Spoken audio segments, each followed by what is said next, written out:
And so these are the questions that I would have thought years ago was a conspiracy until I really learned about what the MKUltra program was. Yeah. I mean, we're talking even attempts to turn someone into a psychopath by sexually assaulting them when they're young, sodomy, all of these things. Our government did this. Yes, they did. They did.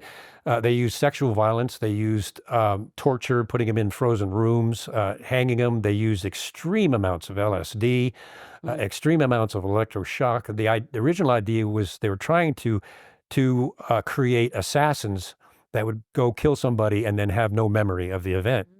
Sirhan.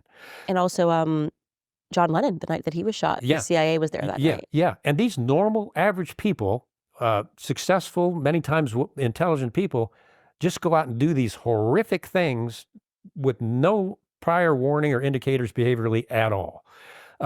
And then with Adam Lanza, you look in his eyes and some of these people's eyes, and his brain was on.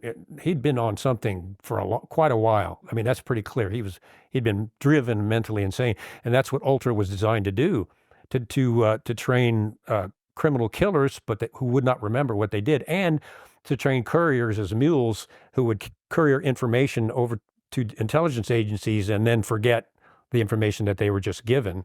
Also to do that, and then to do enhanced interrogations even way back then.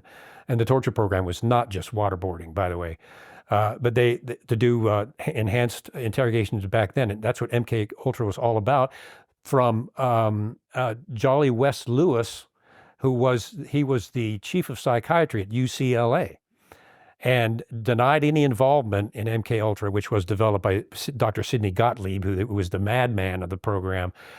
And Jolly Lewis, Jay West, he went by sometimes, West claimed that he had nothing to do with MKUltra, and he would sue anybody that said that he did, and up until he died. Well, Tom O'Neill did a superb investigation where he went to UCLA and found West's notes and records that UCLA hadn't gotten rid of yet. And he went through them meticulously, and he found correspondence between Dr. Sidney Gottlieb and West about MKUltra and how they were going to try to hide it and try to move it out in the field, and made that connection right there. Shocking part of the book.